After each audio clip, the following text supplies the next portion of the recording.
This almost feels like a eulogy. So I've been asked multiple times now to talk about Dragon Ball The Breakers. I was originally planning to skip it entirely. I only ever really heard of the game through YouTube thumbnails and video titles just claiming it was dead, and playing a dead multiplayer game didn't exactly sound like a good use of my time. But when I discovered that this is connected to the story of Xenoverse 2, and given my ongoing quest to extract every single ounce of lore and substance from that universe, I had to swallow my pride and dive into this game. Thankfully, I caught a Steam sale that dropped it down to just $2, and given that Xenoverse 2 is going strong 10 years later, I thought this one would be a good one to jump into 4 years later. I was wrong. A lot of people dismissed this title simply because it departed from the traditional fighting mechanics the franchise is known for. Instead, this game operates as an asymmetrical survival experience. One player steps into the role of the raider, hunting down the rest of the lobby and growing exponentially more powerful with every successful elimination, and the remaining players act as survivors, desperately maneuvering through the environment, scrambling for items and trying to find a way to escape or defeat the raider. You are playing as an ordinary civilian, devoid of superhuman abilities, easily overwhelmed by the Raider's power. If this loop sounds familiar, it's because it's just a Dragon Ball twist on modern popular titles like Dead by Daylight or the absolutely holy grail of the genre, Friday the 13th. Asymmetrical is just a design term, meaning the gameplay experience is just different depending on your side. In this specific case, putting a lone powerhouse against a desperate team.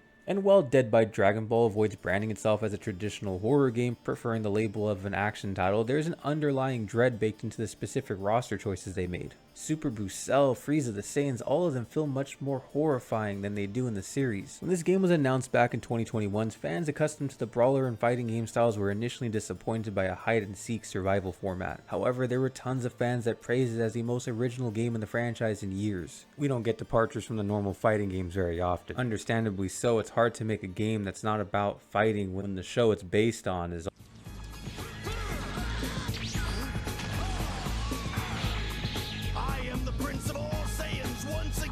Now, to be clear, the genre shift isn't why I hesitated to recommend this game. Despite how critical I might sound right now and throughout the video, I actually love this type of gameplay. Specifically Friday the 13th, where survivors aren't completely helpless and they actually band together to fight back against the monster if they work together. The amount of dopamine you get rushing through your body the moment you get a random lobby to kill Jason has never been matched by another one of these games.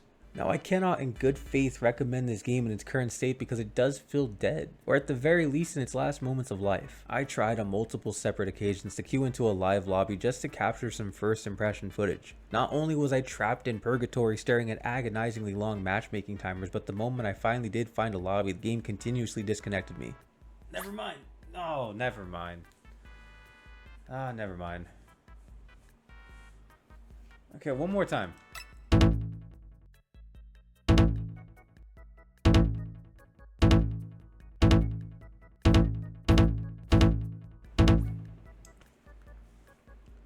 You gotta be kidding me, man. I tried everything. I searched every Reddit thread I could find, followed every troubleshooting step available. I turned my VPN off, I swapped it back on, I spoofed my location to an entirely different region, I resorted to the old reliable method of just restarting my entire system. Nothing worked. Out of the 5 hours of playtime, I'd say I got 6 to 7 matches in as a survivor. The Raider matchmaking wasn't going to work for me whatsoever. I tried to get some friends together for a practice match, which is a massive challenge in its own right. Getting a group online when everyone has jobs, families, and kids is next to impossible. But once we finally carved out a short window of time to do it, we ran straight into a brick wall. The game's region locked. Our friend from the land down under couldn't even join to fill the room, which completely killed morale for the rest of the night. I ended up spending far more time doom scrolling on my phone than actually getting to play the game. Now, beyond the multiplayer, this game does have its brief story mode that somewhat explains what Trunks was doing when Cronoa would tell the patroller he's busy and can't help us when we're fighting for our fucking lives against Broly. We are introduced to this game's character creator. Pretty much everything here is a Xenoverse model, but still finds a way to come off uglier. The one thing I noticed is that not only does this game have hair physics, but all the hair options will stand up when you transform. Something fans have been wanting in the mainline titles since the first game. How can they transform if they're just ordinary civilians? We'll talk about that in a bit. The story kicks off when 7 ordinary civilians are abruptly caught in an unexpected temporal phenomenon, leaving them stranded inside a temporal seam. We wake up in this fractured, distorted pocket dimension to Trunks questioning who we are and what we can remember, explaining that he discovered our unconscious body while out on a routine mission. As we follow him around and learn the basic controls, the game introduces various machinery utilized by the Time Patrol to stabilize these exact crises. This is a brilliant addition to the broader world building of the Xenoverse universe. The Time Patrol doesn't solely rely on sending high-tier warriors to punch in every problem. They have logistical mechanical infrastructure to repair fractured timelines when combat isn't an option. It makes complete sense that not every single recruit is a super power level combatant, and structurally, it makes our actual Xenoverse Time Patroller feel even more elite and special. However, this specific scene we're dropped into is a timeline currently haunted by the terrifying presence of the biocryptid cell. Under normal circumstances, Trunks could effortlessly dispose of this threat himself, but because his priorities are pulled elsewhere in this crisis, our only objective is to survive and escape. And that's when the game introduces a super interesting way to show how powerful these guys are. Every time the Raider achieves a new transformation, they gain a single devastating charge capable of completely obliterating an entire zone of the map, rendering it totally uninhabitable for the rest of the match and instantly wiping out anyone caught in the blast. And look at that. Ooh. Oh man, that must suck to be in there. Yeah, that was can't be me. No. I like to think that I'm calm under pressure, but as you just saw, the moment I saw a flashing light, I just started pushing buttons. This is a magnificent mechanic. The moment you put yourself in the shoes of these fragile humans, the reality of these super-powered beings erasing the area around you within seconds is pure horror. Trunks and our survivor eventually navigate their way to a nearby abandoned city where we are introduced to two new faces, a girl named Saiyan and a boy named Namek, who reminds me way too much of Few. I'm a big fan that both of these custom characters here are fully voiced and speak throughout the gameplay, but it's Namek's dialogue that I really enjoyed. He drops hints implying that specific future timeline he was pulled from might actually align with the events of Dragon Ball Online. He references historical texts detailing the legacy of the Saiyans and various ancient threats to Earth, and within the established timeline of this universe, the only logical way a regular citizen would possess this kind of historical knowledge is through the books that Gohan eventually publishes for the public. We are eventually introduced to the primary gameplay loop, locating power keys hidden across the map. Once the survivors unearth and set all the keys, the Super Time Machine descends into the center of the arena, starting a countdown to open an escape route. To give us the window we need to initiate the machine, Trunks steps up and starts attacking Cell to draw his attention away from the civilians. He manages to hold him back long enough for the bioweapon to be temporarily displaced from the timeline. With that immediate threat neutralized and the anomaly stabilized, Trunks finally escorts us back to the safety of Conton City. Over here. I need to ask my superior what we're going to do next. Normally, we're not supposed to bring regular people like you guys here. What? A temporal seam?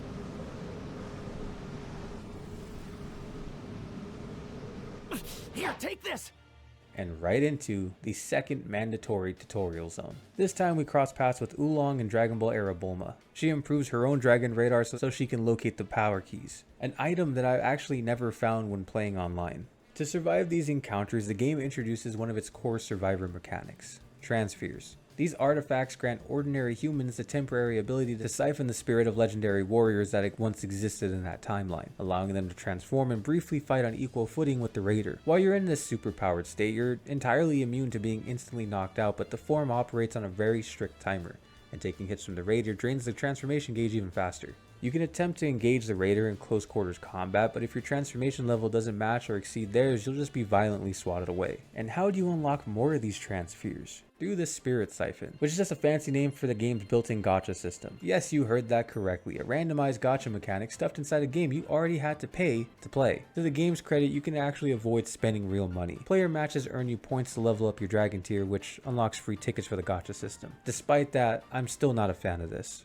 After we predictably get demolished by Cell in this timeline, we finally break free and arrive back in the hub world. Following a classic sequence of young Bulma aggressively hitting on a deeply uncomfortable Trunks, we get a clear look at our surroundings. We aren't on the main plaza of Conton City. Instead, we're on a restricted, almost quarantine-filling sector completely removed from the mainland.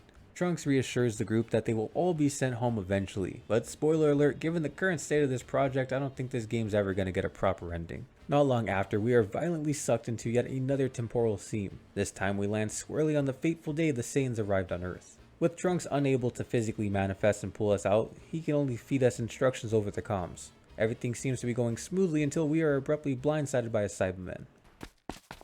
Get out of here, Your Majesty! Right. Looks like the Cybermen had some fun with the Earthlings! I say, it's my turn now.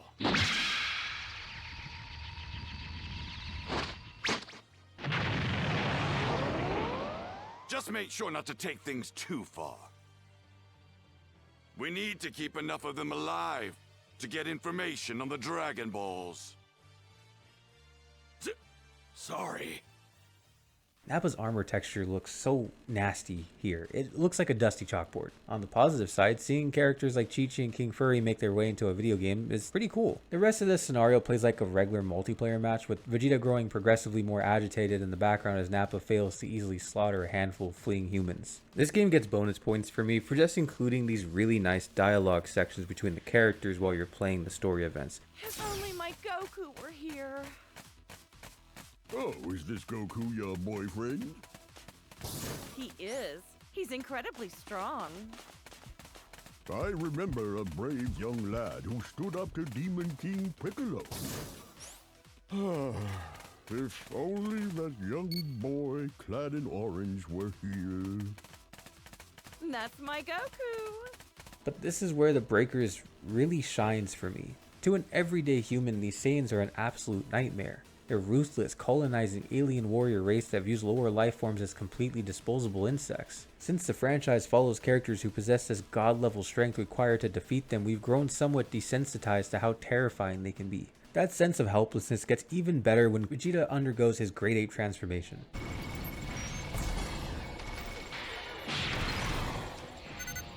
Not good. You've got to get out of there now.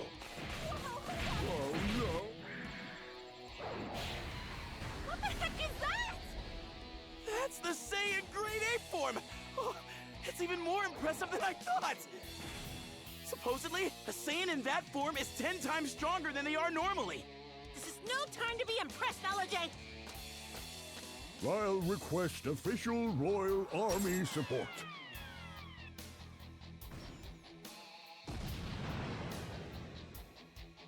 It's not working. Of course it's not. So, what do we do? I'll send the time machine there. Head for the signal beacon.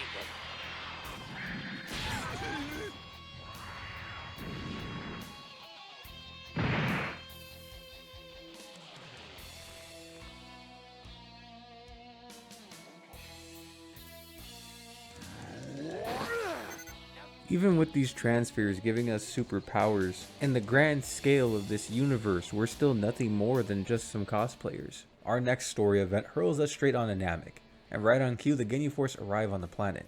Naturally, our player character panics and runs away during their initial posing routine, which infuriates Captain Ginyu so much he marks us for death. Now, as far as raiders go, I don't find these guys remotely intimidating. I understand that mechanically each member introduces a distinct playstyle to the match, which would be interesting if I could actually get into a lobby to experience it, but they're just not that interesting.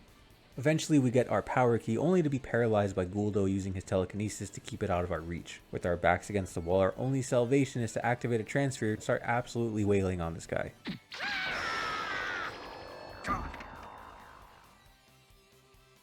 Damn! The Great Goldo, forced to use my paralysis technique on trash like this!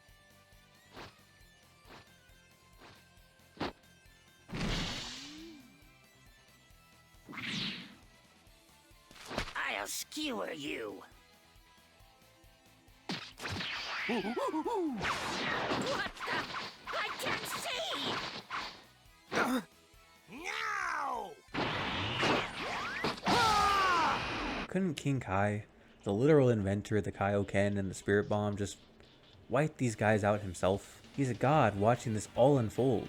We shouldn't have to be saving a god here. Regardless of that, the rest of the Ginyu Force crashes the party, leading to a loose retelling of the Namek saga with our civilian avatar caught in the middle. If you guys have been around here long enough, you know exactly how I feel about the Ginyu Force and the Namek saga. The sequence ends with our character getting their neck snapped, only for Trunks to dramatically arrive with Dende to heal us. It's a nice touch here that Trunks addresses Dende as Kami.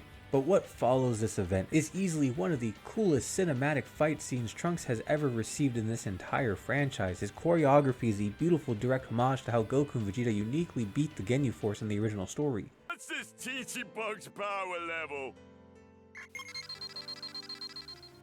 He's a bug, all right.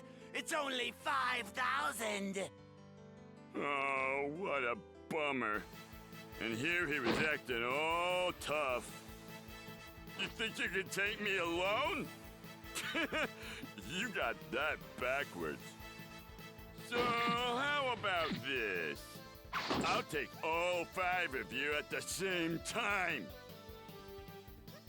Rickham, Ultra, Fighting!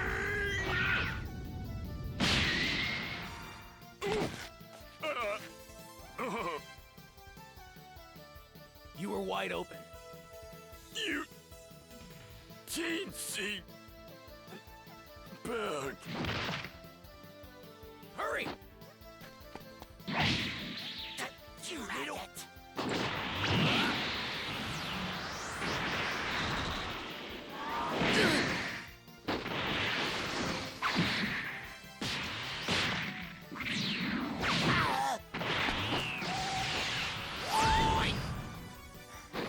I won't go easy on you like Goku did.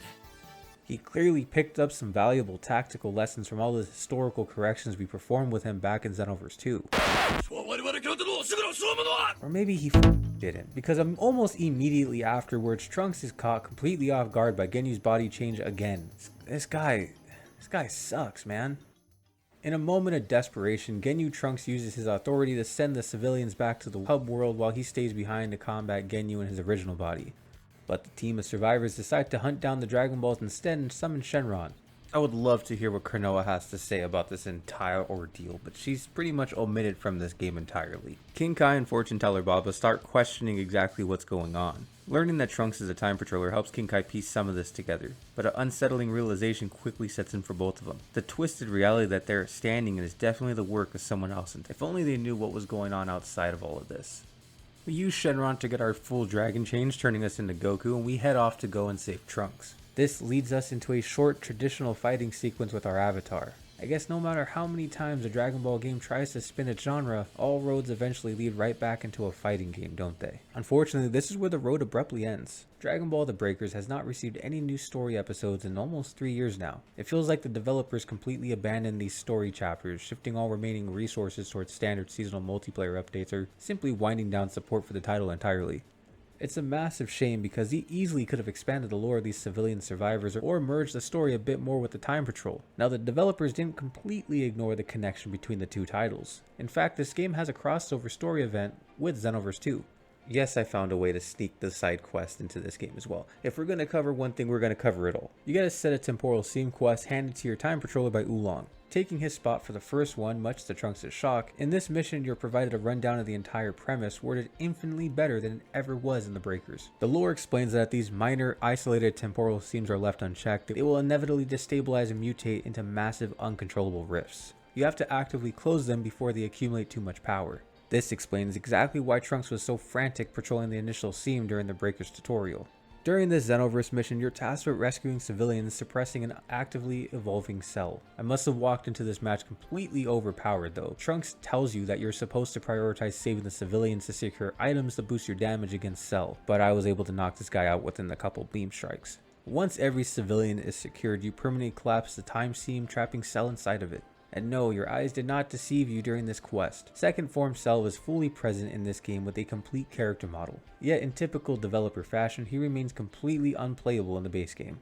The second mission is pretty much just fighting Cell while Trunks and Oolong are getting time keys in the background. No new information is given out here. They all head back to Konton City to celebrate a job well done, and of course, peace is entirely short-lived there. Oolong is abruptly pulled into a brand new seam, leaving him entirely isolated to face down Frieza. It would have been an incredible idea to have been given a follow-up to this event with Inside the Breakers, but as I mentioned earlier, the developers completely halted story updates for this title altogether. I originally planned on including far more Raider gameplay in this video to talk about the community's Raider imbalance concerns, but the small matches I did get into, and we ended up killing one and the others were lost due to our own fault. Lost. Ooh. Oh my god, they're doing him so dirty! But I haven't had much time in the game to really see what anyone other than Frieza and Cell can really do. I could see winning as a Raider being difficult if everyone ran in with specific skills though. I watched the 3-man team use an energy shield to bully Cell and they just removed any sense of fear this game was initially trying to give you. Truthfully, booting up this game today feels like walking onto a battlefield of a war fought a long time ago. While looking up more information on this game, I found tons of fans upset at Bandai for not listening to the public outcry. A tug of war between overpowered Raiders one season and survivors the next. leading to even more players falling off. There was a lot of negative feedback to this game, some with valid criticism and many others being upset it's not a traditional fighting game. It is incredibly easy to hate this game purely based on what it looks like from the outside, but during the rare moments I actually managed to play it, the core experience was really fun. You know what? He is just a larva. He is not just a larva. He's not just a larva. He wants revenge. No! No! No! It completely makes sense to me why the remaining player base has had so many hundreds of hours logged into it.